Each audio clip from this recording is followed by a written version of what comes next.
like kind of remember when you developed your literacy, or like when you took an interest in? I don't remember learning to read. My mom says that I was reading when I was 2. I don't think that that can possibly be true. She said she would, when she was nursing my brother, she would throw flashcards down and she would say get house or whatever, and I would pick it up. So like I had like full word recognition or something. If she's telling the truth, I don't know, she could just be bragging. But I don't remember learning to read, but I always remember reading. I was lucky that we always had books around the house and always went to the library, and there was always plenty to read. And so I suppose I read for pleasure for most of my childhood until I ran out of things to read in, like we had a study, you know, zillion shelves. When I had read all that, then all that was left was like the encyclopedias and stuff. So I'd read those. And so then that's when I started reading for information more. And so then it kind of took a different turn for me that I could, you know, learn on my own without being in school. So another facet developed there, and then as I get older, it continues to develop. Was your like love of reading what made you kind of, and like your love of like, education and information, what made you want to be a teacher? No, I sort of became a teacher by accident. How did you become a teacher? So I was a big nerd. In college, I wanted to work in a lab, and I wanted to get a PhD in psychology and train rats and cut up their brains and measure their brains. And that's all I wanted to do was work in a lab and do like the serious biochemical stuff. And I didn't get into the grad program that I wanted to because it was full before they ever got my application. So then I thought, well, maybe they'll call me like if a spot opens up. So I wanted something to say if I ever got to an interview. So I scoured the bulletin boards at Eastern looking for anything at all that was related to working with psychology in any capacity at all, even if it was working in somebody's lab, like cleaning or something, you know. And you know what Ypsi's like. There's nothing except jobs with like all-male group homes, working the midnight shift. Yeah. There's nothing other than that. So I didn't want to do that because that's not safe. So there was one ad like down in the corner that said, come train my kid, basically. My kid has autism, come help me train my kid. So I pulled off the little thing and I got hooked up with working with autistic kids. And it turned out I was really good at it. And after 6 months, I never even thought about reapplying to that program. I just kept doing that. And I worked probably 50 hours a week with little kids, teaching them pretty much everything, you know, from toileting to conversation, play skills, reading, riding bikes, swimming, everything that was in their head. So I loved teaching, like working with the kids was really, really, it wouldn't be enough to say that it's fun, it's like something that I needed to do, you know. And then as I had my own kids, then I needed a paycheck and insurance, so I became a public school teacher and loved that in a different way. It's different to have 30 students instead of just one. You know, the same amount of me has to be spread out between 30 at a time, and then 30 more, then 30 more, then 30 more, you know, so that's different. But yeah, it was totally an accident.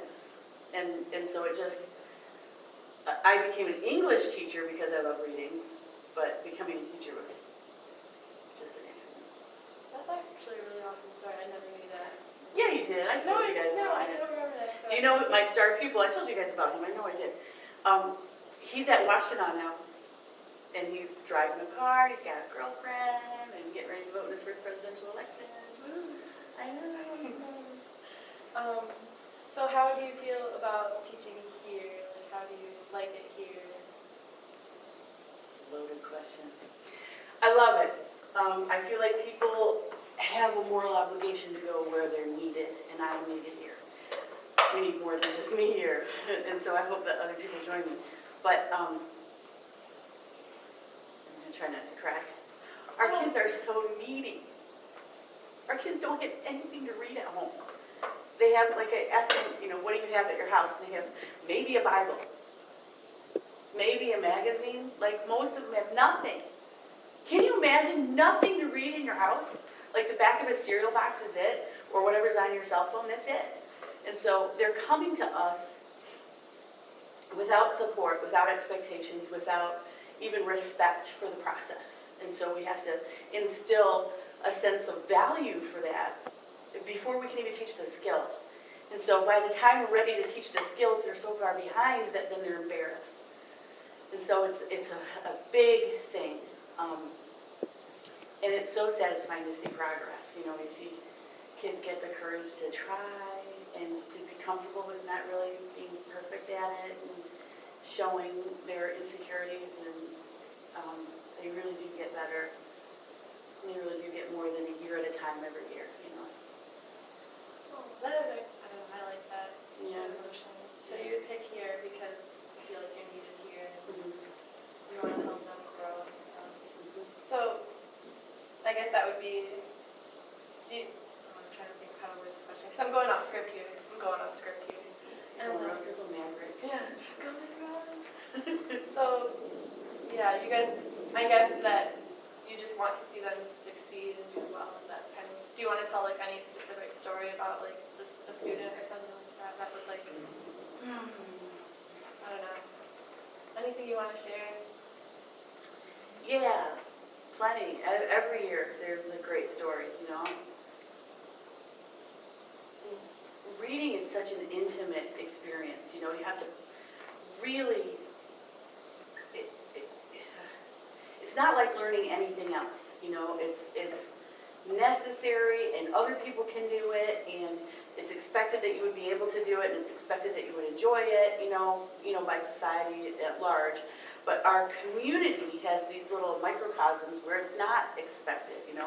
And so trying to get that, I'm not articulating it very well at all. I should have thought ahead more about what I would say. What was your question? Just kind of, Oh, stories. Okay, so Yeah. here's this one kid. I can only tell you his first name was Jesse. And it was probably about 5 years or so ago. And I had this one first-hour 10th grade class, and ooh, they were knuckleheads. They would come to class with their pants sagging and throwing gang signs and hungry and mean, and you know. So I was teaching them stuff that did not matter to them, like where to use apostrophes. And so it was apostrophes of possession, right? So I'm like, my mom's car is in the parking lot. I was trying to come up with some stupid examples. So this one kid said, Willie's mama's panties are in my glove box. And so this is the kind of group they were, right? So, and that was funny as anything. But they were like making meaning of it for themselves in their own worlds, you know. So there's this one kid, Jesse, who every day was dirty and hungry and wore the same clothes a lot and didn't have much support and didn't have much hope, and he didn't feel like anybody wanted him. And all that is what he brought with him to school every day, you know. So you have to chip away at all that. You have to get him breakfast, and you have to get him paper and pencil, and you have to make sure that he's comfortable in the room before he can even start extending himself towards reading and writing and that kind of stuff.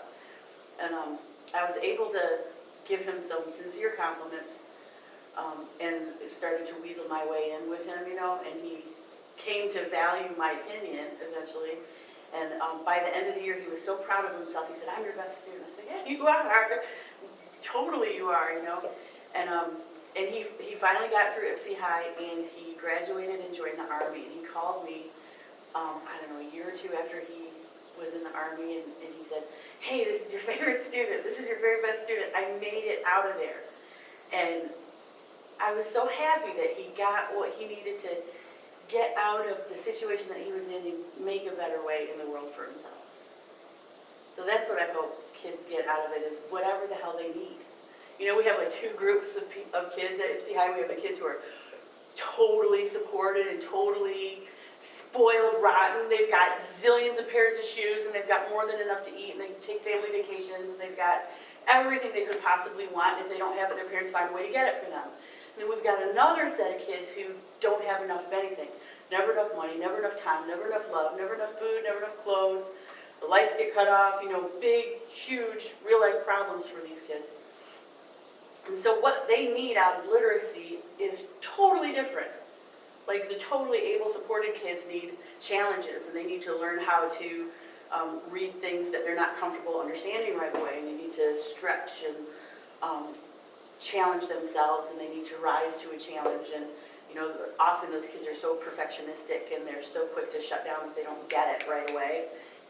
And so pushing them towards uncomfortability, discomfort, I guess is a better way to say it, is sort of the same as pushing the other kids into being uncomfortable because they have to show themselves and be embarrassed and take a risk by trying. So they're totally on opposite ends of the spectrum, but they're sort of doing the same thing. Mm-hmm. They need to get different things out of it. The lower level group then needs, basic skills. They need to be able to read a contract and read the back of the Tylenol bottle and everything. Yeah. Well, I don't know. Do you think that's good? Yeah. I think that's good. Yeah, thank you so much. You're welcome. Yay! Thanks for coming.